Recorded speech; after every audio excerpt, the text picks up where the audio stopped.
বন্ধুরা, রেকর্ড সংখ্যক সেনাবাহিনী নিয়োগ দিল বাংলাদেশ সেনাবাহিনী। এতে তীব্র আপত্তি জানিয়েছে ভারত। বাংলাদেশ তার সেনাবাহিনীর সংখ্যা বৃদ্ধি করার উদ্যোগ গ্রহণ করেছে।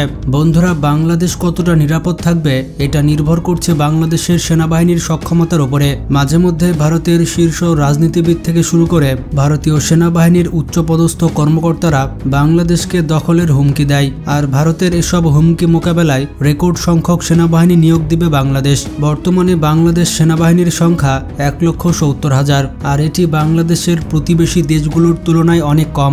বিশেষ করে ভারতের মতো কৌশলগত প্রতিপক্ষের হুমকি মোকাবেলায় বাংলাদেশের সেনাবাহিনীর সংখ্যা যথেষ্ট কম। বর্তমান সময়ে ভারতের সৈন্য সংখ্যা প্রায় 14 লক্ষ। অন্যদিকে মিয়ানমারের সেনাবাহিনীর সংখ্যা প্রায় 6,50,000 এবং পাকিস্তানের সেনা সংখ্যা প্রায় 7 লক্ষ।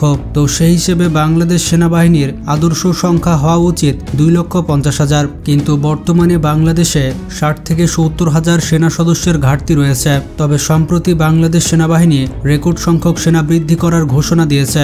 আর বিষয়টা নিয়ে উদ্বেগ জানিয়েছে ভারতের প্রতিরক্ষা বিশ্লেষকরা। কারণ বাংলাদেশ যদি সেনা সংখ্যা বৃদ্ধি করে সেটি ভারতের উপরে পরোক্ষভাবে চাপ সৃষ্টি করবে।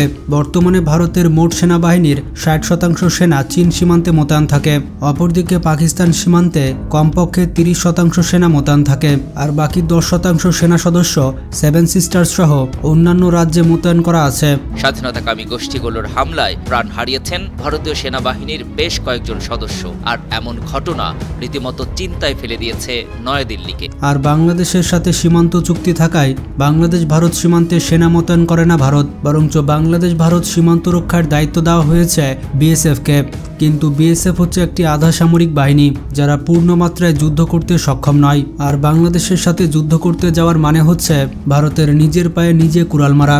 বাংলাদেশের সাথে ভারতের যুদ্ধ হলে বাংলাদেশ সেনাবাহিনী তাদের 90% শক্তি ব্যবহারের সুযোগ পাবে। কিন্তু ভারতের জন্য এটি সহজ হবে না, কারণ ভারতকে সবসময় চীন পাকিস্তান সীমান্তে যথেষ্ট সেনা মোতায়েন রাখতে হয়। ভারত যদি চীন পাকিস্তান সীমান্ত থেকে সেনা সরিয়ে বাংলাদেশের সীমান্তে নিয়ে আসে তবে এই সুযোগে পাকিস্তান কাশ্মীর দখলের সুযোগ নেবে। আর চীনও দেরি করবে না অরুণাচল দখল করতে।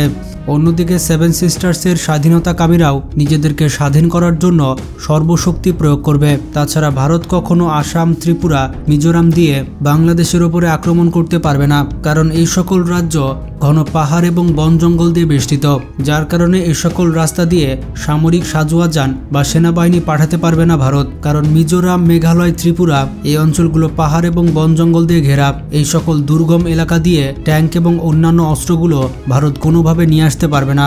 ভারত যদি বাংলাদেশ আক্রমণ চালাতে চায় তাহলে সেটি শুধুমাত্র পশ্চিমবঙ্গ দিয়ে আক্রমণ চালাতে পারবে, কারণ পশ্চিমবঙ্গ বাংলাদেশের মতোই সমতল।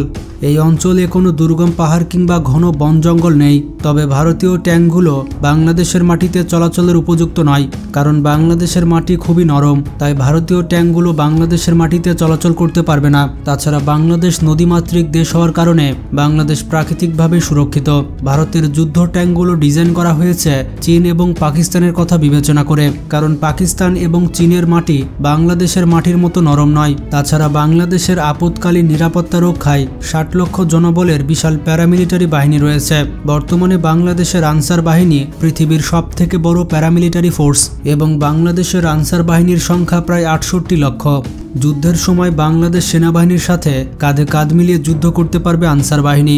তাছাড়া ভারত বাংলাদেশ দখল করতে আসলে বাংলাদেশের প্রায় 17 কোটি মানুষ সেনাবাহিনীর সঙ্গে যুদ্ধে ঝাঁপিয়ে পড়বে, যেমনটা করেছিল 1971 সালে।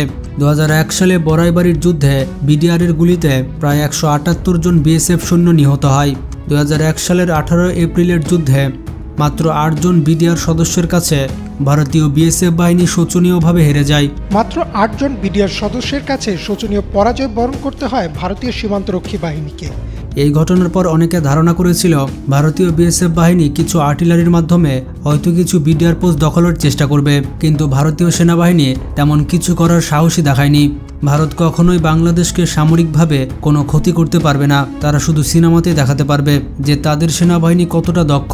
আফগানিস্তান, পাকিস্তানে গিয়ে একাই 20-30 জনকে মেরে ফেলছে এবং তাদের সেনা সদস্যকে বাঁচিয়ে আনছে। তাছাড়া ভারত এমনিতে চীন পাকিস্তানের সঙ্গে 2 ফ্রন্টে যুদ্ধের ঝুঁকিতে রয়েছে। তার উপরে আবার পূর্ব দিকে আরেকটি ফ্রন্ট খোলার মতো অবস্থানে নেই ভারত। 2013 সালে বাংলাদেশ সেনাবাহিনী সর্বপ্রথম সেনা সদস্য বাড়ানোর উদ্যোগ গ্রহণ করে, কিন্তু পরবর্তীতে শেখ হাসিনা ভারতের পরামর্শে বাংলাদেশকে সামরিকভাবে দুর্বল রাখতে সেই উদ্যোগ বাস্তবায়ন করতে দেয়নি। কিন্তু শেখ হাসিনা পতনের পর বাংলাদেশ সেনাবাহিনীর সামনে নতুন করে সুযোগ সৃষ্টি হয়েছে। বাংলাদেশ সেনাবাহিনী দেশের নিরাপত্তাকে শক্তিশালী করতে নতুন রেকর্ড সংখ্যক সেনাবাহিনী বৃদ্ধির পরিকল্পনা করছে। তবে সেনা সংখ্যা বৃদ্ধিতে সবথেকে বড় চ্যালেঞ্জ হচ্ছে বাজেট, কারণ সেনাবাহিনীর সংখ্যা বৃদ্ধি করতে হলে নতুন সেনা ডিভিশন গঠন করতে হবে, আর এই প্রক্রিয়াটি অনেক ব্যয়বহুল। একটি সৈন্য ডিভিশন গঠন করতে প্রায় 3 থেকে 5 বিলিয়ন ডলার খরচ হয়। সেনাবাহিনীর সংখ্যা বৃদ্ধি করা মানে শুধুমাত্র নতুন সৈন্য নিয়োগ করা নয়, বরঞ্চ তাদের প্রশিক্ষণ, বেতন, আবাসন, অস্ত্র এবং সরঞ্জাম রক্ষণাবেক্ষণ করতে হয়। এছাড়া তাদের পরিবার এবং চিকিৎসার পেছনে বিশাল অঙ্কের টাকা খরচ হয়। বর্তমানে বাংলাদেশ সেনাবাহিনীর যে প্রশিক্ষণ কেন্দ্র রয়েছে সেখানে বছরে মাত্র 5000 সৈন্যকে প্রশিক্ষণ দেওয়া সম্ভব। বাংলাদেশ সেনাবাহিনীর প্রশিক্ষণের কোয়ালিটি ভারতের থেকে অনেক বেশি। বলা হয়ে থাকে ভারতের 10 জন সেনার বিপক্ষে বাংলাদেশের 1 জন সেনাই যথেষ্ট। বাংলাদেশের 1 জন সৈন্যকে যে মানের প্রশিক্ষণ দেওয়া হয় সেটি ভারতীয় সৈনিকরা পায় না। ভারতীয় সেনাবাহিনীর বিশাল আকারের কারণে তাদের সেনারা পর্যাপ্ত পরিমাণের প্রশিক্ষণ নেওয়ার সুযোগ পায় না। বিশ্বের মোট 53টি দেশের সেনা কর্মকর্তারা বাংলাদেশ সেনাবাহিনীর কাছে প্রশিক্ষণ নিতে আসে। প্রশিক্ষণের গুণগত মানের দিক থেকে বাংলাদেশ সেনাবাহিনী দক্ষিণ এশিয়ার অন্যতম একটি সেনাবাহিনী।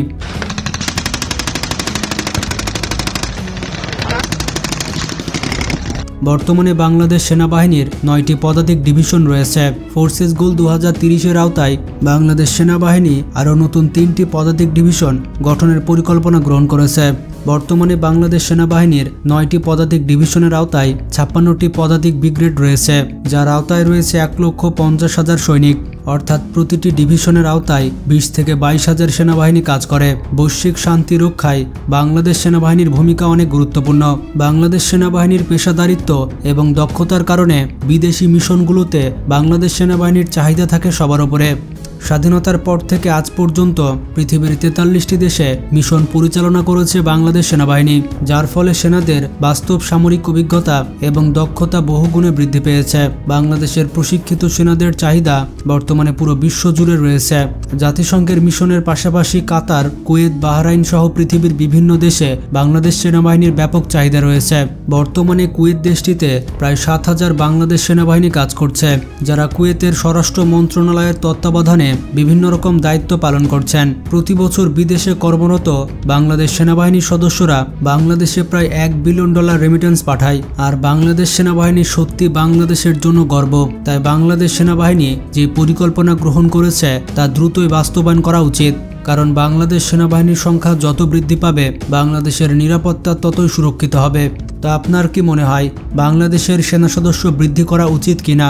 আর কতজন সেনা সদস্য হলে বাংলাদেশের জন্য সেটি যথেষ্ট হবে? আপনাদের মতামত কমেন্ট করে জানান। আর যারা দেশকে ভালোবাসেন তারা ভিডিওটিতে লাইক দিয়ে দিন এবং চ্যানেলটি সাবস্ক্রাইব করে ফেলুন। আজকে পর্যন্তই, ভালো থাকবেন। আল্লাহ হাফেজ।